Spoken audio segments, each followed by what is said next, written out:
मैं आभार व्यक्त करता हूं कि 2026-27 के मूल बजट पर जिन माननीय सदस्यों ने अपने बहुमूल्य विचार, भावनाएं, सुझाव प्रकट किए हैं, उनमें से श्री अनंत प्रताप देव, श्री राज सिन्हा जी, माननीय श्री रामेश्वर उरांव जी, माननीय श्री सुरेश पासवान जी, माननीय श्री सरयू राय जी, माननीय श्री निर्मल महतो जी, श्री जयराम महतो जी और आप। ये बात तो मैं कह सकता हूं कि थोड़ा समय आपको और मिलता तो निश्चित रूप से बजट पर आप विशेष रूप से प्रकाश डालते, लेकिन विधानसभा की जो संचालन नियमावली है, माननीय अध्यक्ष जी को उसके माध्यम से भी संचालन करना पड़ता है। कठिन और कठोर परिस्थिति से संचालन करना पड़ता है। बिल्कुल बिल्कुल सही कहा अध्यक्ष महोदय। महोदय, मैं 2026-27 के मूल बजट पर राज्य की जनता के प्रति सरकार की जो भावनाएं हैं उसे मैं कल सदन में अपने भाषण में प्रकट कर चुका हूं। आंकड़ों के माध्यम से बजट में जो प्रावधान किया गया है सभी समाचार पत्रों में काफी प्रमुखता से प्रकाशन भी हुआ है और इसका अध्ययन सत्ता पक्ष और विपक्ष के हमारे सभी माननीय सदस्यों ने भरपूर तरीके से किया है। महोदय, मैं फिर से उन बातों को दोहराना नहीं चाहूंगा, लेकिन कुछ बात हमारे प्रतिपक्ष के माननीय सदस्यों के द्वारा कही गई है। जो जिज्ञासा आपके मन में है और बजट को लेकर जो शंकाएं आपके मन में हैं, मैं प्रयास करूंगा कि उन शंकाओं को मैं अपने सरकार के उत्तर में स्पष्ट कर सकूं ताकि आप संतुष्ट हों। महोदय, एक जनप्रतिनिधि होने के नाते और 45 वर्षों के संसदीय अनुभव के साथ मैं बहुत ही दायित्व से सदन में यह कह रहा हूं कि हम सबों की एक ही सोच है, एक ही दायित्व है कि राज्य का संपूर्ण सर्वांगीण विकास कैसे हो। बहुत ही सदन में जो भी आते हैं, चाहे वो सत्ता पक्ष में बैठे हों या विपक्ष में बैठे हों, सभी की सोच एक ही होती है और यह सोच इसलिए भी होती है, एक तो जन सेवा की भावना लेकर के जनप्रतिनिधि बनते हैं, तो दूसरी तरफ यह भी चिंता रहती है कि हमारा कैरियर यही राजनीति है, चुनावी राजनीति। यदि हम जनता के साथ थोड़ा भी छलावा करेंगे तो अगले बार मौका जनता हमें नहीं देगी। तभी मैंने कहा कि मैं पूरे दायित्व के साथ इस बात को समझता हूं, चाहे हम सत्ता पक्ष में हों या विपक्ष में भी रह चुके हों, दोनों पक्ष में रहने के बाद हमारी सोच राज्य के प्रति रही। राज्य आगे बढ़ेगा तो हम सब आगे बढ़ेंगे। वो प्रशंसा सरकार की होगी, विपक्ष में बैठे माननीय सदस्यों की प्रशंसा होगी। जब हम तुलना करते हैं देश के अन्य राज्यों से कि झारखंड कहां है, तो हम ये नहीं कहते हैं कि झारखंड का सत्ता पक्ष ने बेहतर काम किया है तब हम पूरे देश में आगे। हम ये कहते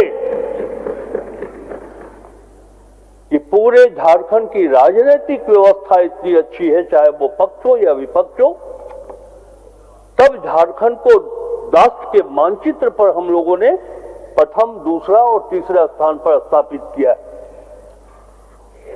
मैं मानता हूं राजनीतिक धर्म है। राज सिन्हा जी ने कहा कुछ सच्चाइयां भी हैं जिसका हम उत्तर करेंगे बहुत ही संजीदगी के साथ। देखिए राजसिन्हा जी, और मैं तमाम सदस्यों को कहता हूं कि अपने राजनीतिक जीवन के संभवतः अंतिम पड़ाव पर मैं हूं, और जितना बेहतर इस सदन की गरिमा के लिए सोच सकता हूं, जितना बेहतर इस राज्य के लिए सोच सकता हूं, ये हमारी सरकार भी सोचती है और हम भी उसी दिशा में आगे बढ़ते। किसके लिए? क्या छलावा, क्या धोखेबाजी, क्या बाजीगरी? मैं तो पक्ष के प्रति आभार व्यक्त करता हूं। जितना बढ़िया से कल आप लोगों ने बजट भाषण को सुना, गौर से, धैर्यपूर्वक, अभी भी सुन रहे, मैं तो प्रशंसा भी कर रहा हूं, आभार भी व्यक्त कर रहा हूं। महोदय, संसदीय व्यवस्था में पक्ष और विपक्ष नहीं होता है। संसदीय व्यवस्था में राज्य की जनता भी होती है। माननीय मंत्री जी, महोदय, शीशे का घर का याद मत दिला दीजिए। ये शीशे का घर है, बेला फेंकने से टूट सकता है, याद मत दिला दीजिए। बहुत एक बार फिर से चलिए, शीशों का घर का याद मत दिला दीजिए।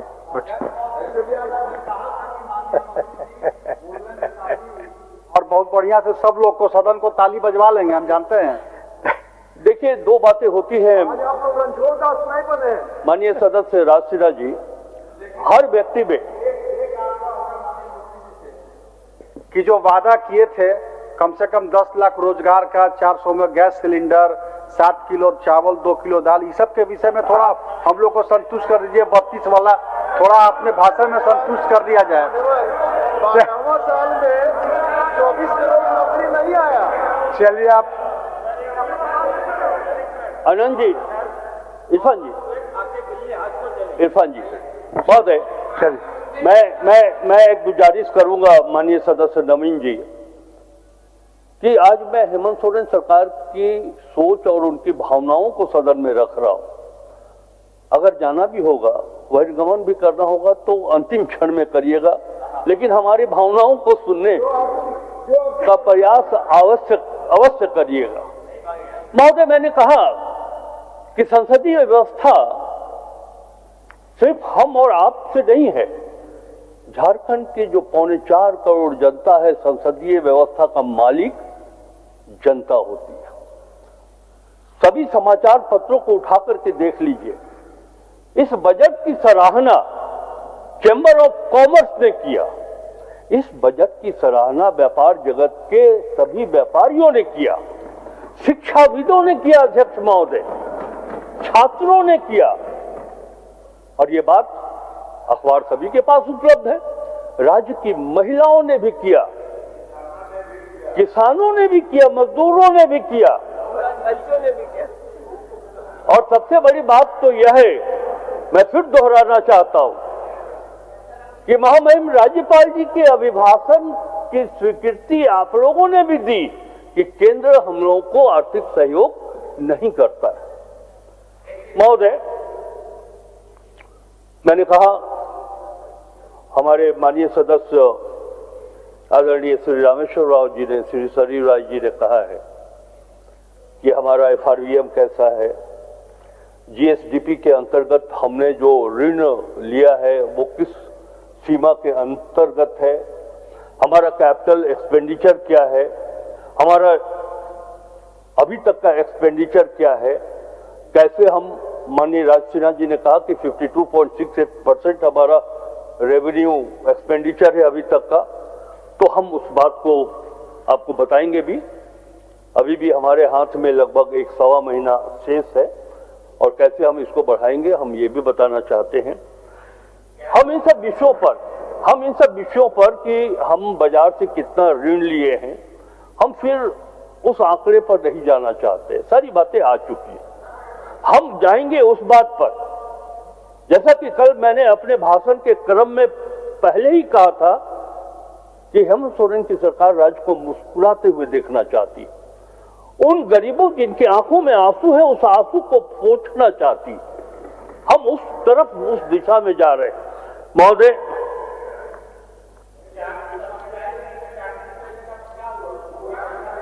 महोदय 26-27 के बजट की खूबसूरती सामाजिक सेक्टर में, सोशल सेक्टर में 67,459.54 करोड़ रुपए का प्रावधान किया गया है।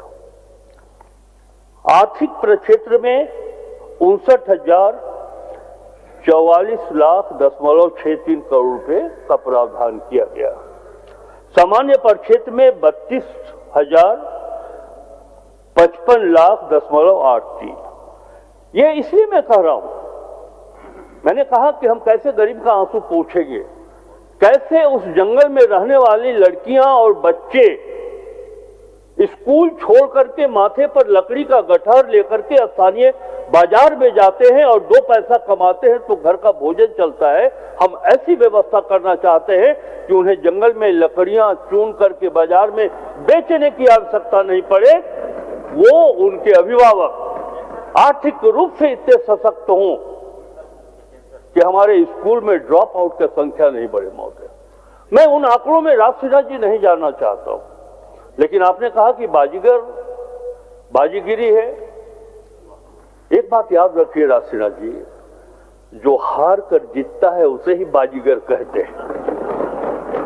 और आप लोगों ने बहुत कोशिश की, हर बात पे उठने की जरूरत नहीं है राज सिन्हा जी, हर बात पर उठने की जरूरत नहीं है। आपके महोदय मैं बताता हूं आपको।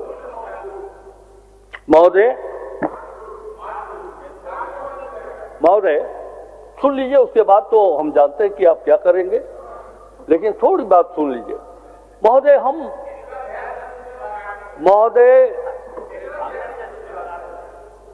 2020 आप लोग अच्छे हैं, बिल्कुल अच्छे हैं। चलिए बोलिए। नहीं, आप लोग अच्छे हैं।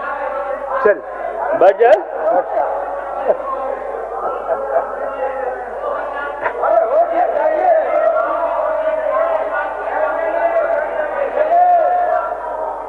क्या नीरा जी एकदम जाने के मूड में हैं? माननीय मंत्री जी आप अपना बातों को रखिए। नहीं, मैं अध्यक्ष महोदय मैं चाहता हूं कि सरकार के उत्तर के रूप में श्री हेमंत सोरेन सरकार की जो भावनाएं वो स्पष्ट रूप से इस सदन में आए। इसीलिए मैं चाहता हूं कि हाँ बढ़िया है, या तो नवीन जी ये बर्दाश्त नहीं हो पाए। एक लाइन सुन लीजिए, एक बात सुन लीजिए। महोदय, लोगों ने कहा कि केंद्र सरकार सहयोग कर रही है, हम लोग यूटिलाइजेशन सर्टिफिकेट नहीं देने के कारण पैसा नहीं आ रहा है। मैं इस सरकार के उत्तर के माध्यम से मैं चुनौती के साथ कहना चाहता हूं, झारखंड सरकार तैयार है।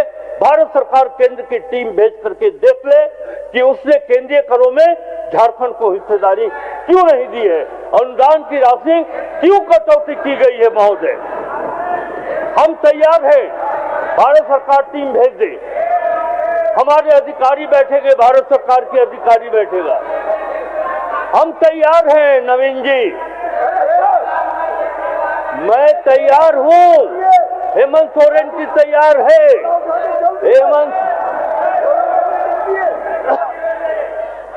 अध्यक्ष महोदय, इससे ज्यादा पारदर्शिता और क्या हो सकता है। हेमंत सोरेन जी की सरकार तैयार है, हेमंत सोरेन जी की सरकार तैयार है। आपका कहना है कि उपयोगिता प्रमाण पत्र नहीं देने के कारण भारत सरकार झारखंड को पैसा नहीं दे रही है, कोल कंपनी के पास पैसा बाकी है, नहीं है, भारत सरकार का कहना है। मैं तो कह रहा हूं, ऑफर दे रहा हूं कि भारत सरकार के अंदर अगर काम करने में इतना ही ट्रांसपेरेंसी है तो समय निश्चित करें, 1 महीना का समय हम देते हैं, उनके अधिकारी आए और हमारे अधिकारी बैठेंगे और तब हम लोग बताएंगे कि ये पैसा हम लोगों को चाहिए था और हम लोगों ने यूटिलाइजेशन सर्टिफिकेट भी दिया। इसके बाद भी राजनीतिक उद्देश्य की पूर्ति के लिए, राजनीतिक सोच के कारण चूंकि भाजपा की सरकार झारखंड में नहीं है, इसलिए वो हमें आर्थिक सहयोग नहीं कर रही है। अध्यक्ष महोदय,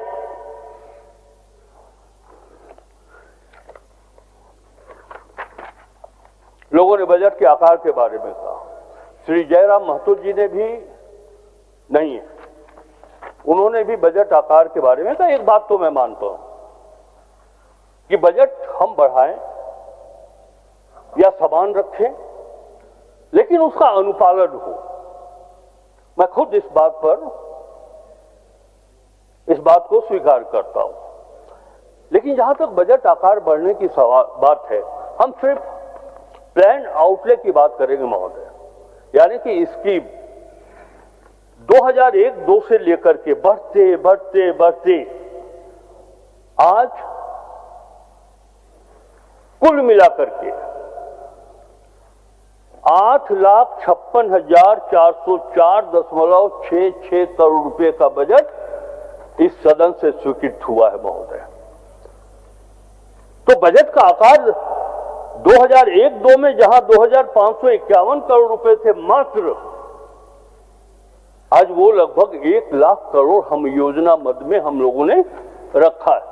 और सबसे बड़ी बात यह है, लोग कहते थे कि जब आपके पास ह्यूमन रिसोर्सेज का अभाव है, मानव संसाधन नहीं है, तब स्थापना मद में जो राशि आपने कम रखा है वो क्यों रखा है? महोदय, 24 वर्षों के बाद ये पहला बजट है जिसमें हम लोगों ने, हेमंत सोरेन जी ने इस बजट में स्थापना मद की राशि को भी बढ़ाया है।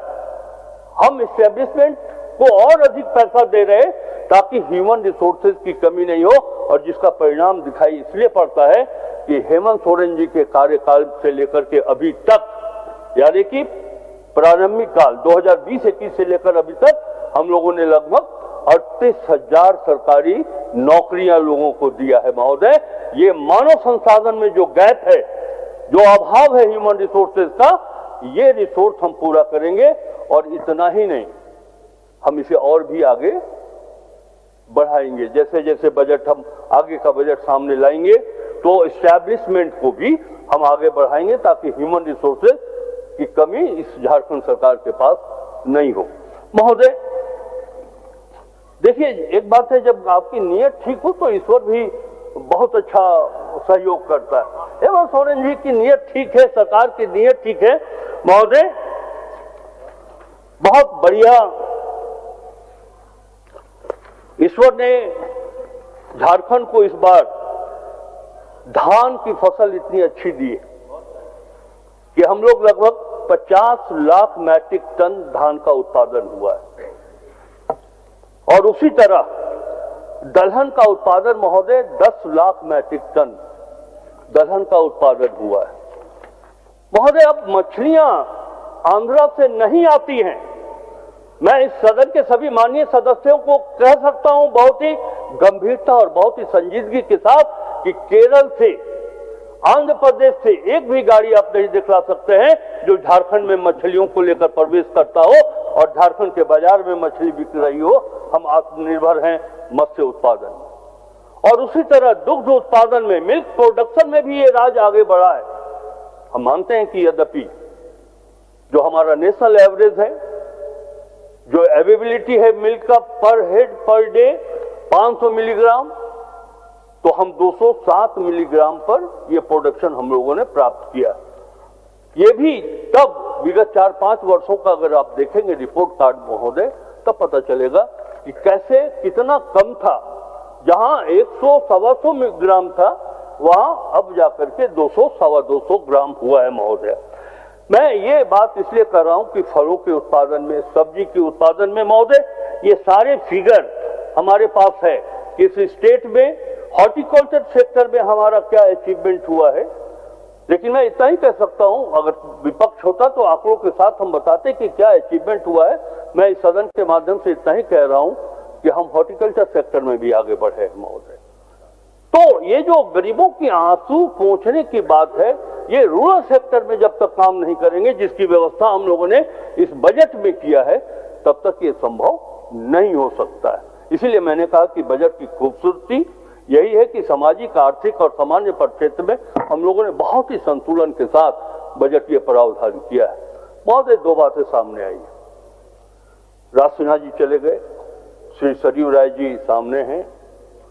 मैं सरयू राय जी की भावनाओं का बड़ा ही कदर करता हूं।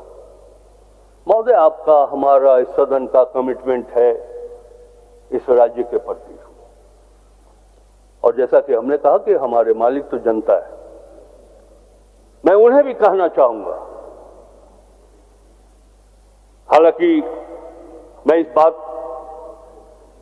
को मानने वाला व्यक्ति हूं कि कोई भी नेक काम करिए तो जैसे आप लंबी यात्रा पर निकले हों तो थोड़ा वक्त लगता है, इसी तरह जब आप बढ़िया काम करेंगे तो उसके अनुपालन में थोड़ा वक्त जरूर लगता है। फिर भी ऐसा नहीं हो सकता है कि 68 घोषणाओं में 8 ही पूरा हो। माननीय मुख्यमंत्री जी, जैसा कि कमिटमेंट है, मैया समान योजना राजनीतिक उद्देश्य की प्राप्ति के लिए नहीं कर रहे हैं। मैया समान योजना ही बतलाता है कि हेमंत सोरेन जी की चाहत क्या है, उन गरीबों के आंखों को कि में जो आंसू है उसको पोंछना, ये उनका उद्देश्य है, ये सोच है। तो हम यह भी सोच रहे हैं कि इस सदन में अगर कोई घोषणा है तो कार्यपालिका को उसको पूरा करना चाहिए। मैं इस सदन को आश्वस्त करना चाहता हूं। मैंने सोचा जैसे ही ये बात सामने आई और मुख्यमंत्री भी चाहते कि संसदीय गरिमा बनी रहे, हम लाख घोषणा कर दें, लाख हम अपनी भावनाओं को सदन के अंदर व्यक्त कर दें, लेकिन कार्यपालिका अगर उसका अनुपालन नहीं करे तो सारी घोषणाएं बेकार हो जाएगी। इसलिए मैंने निर्णय लिया है कि यहां से सदन समाप्त होते जैसे ही मैं कार्यालय जाऊंगा, मैं अपने वित्त सचिव जी को पत्र लिखूंगा और कहूंगा कि राज्य के विकास आयुक्त की अध्यक्षता में एक कमेटी बनेगी और जिसमें वित्त सचिव भी होंगे, विकास आयुक्त भी होंगे और 1-2 विभागों के प्रमुख सचिव भी होंगे, जो इस बात की समीक्षा करेंगे कि राज्यपाल जी के अभिभाषण, वित्त मंत्री का अभिभाषण, मुख्यमंत्री जी के अभिभाषण में जो घोषणाएं की जा रही हैं उसका सही अनुपालन अधिक तक उसी वित्तीय वर्ष में हो जाए। इसके लिए एक कमेटी के गठन करने की बात मैं आपके माध्यम से सदन को ये सूचना देना चाहता हूं। ऐसा नहीं हो सकता है और फिर इस बात को कहिए, एक जुनून पैदा करना पड़ेगा। अगर जुनून नहीं होगा, सिर्फ हम ये मान के चलें कि विधायक के रूप में वेतन और भत्ता मुझे मिलता है और मैं संतुष्ट हूं, तो नहीं हो सकता है। ये दिल में जुनून पैदा करना पड़ेगा कि झुमरा पहाड़ में रहने वाले लोग, बूढ़ा पहाड़ में रहने वाले वो गरीब के चेहरे पर कैसे खुशहाली आए। वहां का प्रशासनिक अधिकारी, तकनीकी अधिकारी, वहां के जनप्रतिनिधि, उनके मन में अगर ये भावना पैदा नहीं होगी तो राज्य का कल्याण हम नहीं कर सकते हैं। इसलिए आज अपने सरकार के उत्तर के क्रम में मैं राज्य के कार्यपालिका को भी ये संदेश देना चाहता हूं और बहुत ही विनम्रता और आदरपूर्वक संदेश देना चाहता हूं। आप नहीं चाहेंगे तो सफलता की ओर हमारा कदम नहीं बढ़ सकता। इसलिए वो जुनून पैदा करिए कि हम झारखंड के लिए है और झारखंड को आगे बढ़ाना ही हमारा लक्ष्य है। महोदय, आपने चिंता व्यक्त की। हमारे 2 माननीय सदस्यों ने कहा कि जो अंकेक्षण हुआ है उसमें 10,000 करोड़ रुपए का पता नहीं चल रहा है। महोदय, ये हेमंत सोरेन की सरकार है, पता कैसे नहीं चलेगा? ये पैसा न हमारा है, न रामेश्वर राव जी का है, न सरयू राय जी का है। ये पैसा झारखंड के 3.5-4 करोड़ लोगों का पैसा है। ये पैसा अंकेक्षण होगा और पता चलेगा कि कहां गया है। जहां तक बात है डीएमएफटी फंड के बारे में, माननीय मुख्यमंत्री जी ने कहा, जो उनके स्टेटमेंट आए हैं उसी से स्पष्ट हो जाता है कि डीएमएफटी में अगर कहीं कोई बिचौलियागिरी हुआ हो या डायरेक्शन के अगेंस्ट में जाकर के काम किया गया हो तो सख्त से सख्त कार्रवाई हेमंत सोरेन की सरकार करेगी। महोदय, मैं पॉलिटिकल बात नहीं करता हूं। आपने क्या किया, रघुवर दास जी ने क्या किया, कैसे हाथी उड़ा दिया, मैं इन सब बातों की चर्चा नहीं करूंगा। हर काल में, चाहे सरकार हमारी हो या आपकी हो, लोग विदेश का दौरा करते हैं, जाना चाहिए महोदय। जब तक कैपिटल इन्वेस्टमेंट नहीं होगा, पूंजी निवेश इस राज्य में नहीं होगा, तो हम इस राज्य को सिर्फ अपने संसाधनों के माध्यम से आगे नहीं बढ़ा सकते। और तब उस परिस्थिति में जब भारत सरकार ने आर्थिक सहयोग करने से मना तो नहीं किया, लेकिन उन्होंने रोक लगा दिया, तब तो हमें जाना पड़ेगा बाहर। मुख्यमंत्री जी और उनकी टीम, अधिकारियों की टीम जो देवास गई थी, तो कहीं इसका परिणाम अगर आप खोजिएगा कि 1 महीना में परिणाम दिखाई पड़े तो ये संभव नहीं है, लेकिन अगले 2 साल में आप देखिएगा कि मुख्यमंत्री जी का जो विदेश यात्रा हुआ है उसका परिणाम झारखंड के हित में होगा और अधिक से अधिक लोग यहाँ पूंजी निवेश करेंगे। किसी ने कहा कि माननीय सरयू राय जी ने कहा कि अन्य राज्यों ने कुछ और मांग रखी थी उस अंतर्राष्ट्रीय प्लेटफॉर्म पर। जिस राज्य को जिस बात की आवश्यकता होगी वो वही डिमांड, वही विषय को वहां रखेगा। हमारे राज्य में जिस बातों की आवश्यकता है माननीय मुख्यमंत्री जी ने उस अंतर्राष्ट्रीय प्लेटफॉर्म पर वही बात रखी और हमें पूरा भरोसा है। मैं इस कमिटमेंट के साथ अपनी बात को समाप्त करूंगा कि ये पैसा जनता का है, इसका अनुपालन सही समय पर होगा, राज्य के हित में होगा। ये हमारा कमिटमेंट है, ये माननीय मुख्यमंत्री जी का कमिटमेंट है। एक बार फिर आपके प्रति आभार व्यक्त करते हैं, आपने गौर से हमारी बात को सुना है और विपक्ष का तो एक राजनीतिक धर्म बनता था, छोड़कर जाना वो गए हैं, उनका भी मैं आभार व्यक्त करता हूं कि उन्होंने बेहतर तरीके से अपने राजनीतिक धर्म, प्रतिपक्ष राजनीतिक धर्म का अनुपालन किया है। उनको भी धन्यवाद महोदय, बहुत बहुत आभार। घर रहने का मकान भर नहीं, ये खुशियों की तिजोरी है। दरवाजे पर दस्तक देता पड़ोस, खिड़कियों से उमड़ आता आसमां, तारों में उलझी ऐसी न जाने कितनी दास्तां। कहती हैं चले डायमंड सिटी, एक सफर हम सफर के साथ अपने घर तक। Diamond city, life long bonding, 500 से ज्यादा खुशहाल डायमंड परिवार। जल्दी करें, सिर्फ 200 फ्लैट बाकी। आज ही बुक करें अपना आशियाना। क्या आपके बच्चे स्कूल जाने में करते हैं आनाकानी? तो आज ही उसका एडमिशन कराएं आर का preschool and activity centre में, जहां खेल खेल में बच्चों को पढ़ाया जाता है। एक्टिविटी बेस्ड डिजाइन ये स्कूल बच्चों को सही मार्गदर्शन देने के लिए है तत्पर। इस स्कूल में प्री नर्सरी से क्लास 4 तक की होती है पढ़ाई। बच्चों के लिए पिक एंड ड्रॉप की सुविधा भी उपलब्ध। आर का preschool and activity centre, Ravi Steel, Pandra, Ranchi. Contact 7061802281।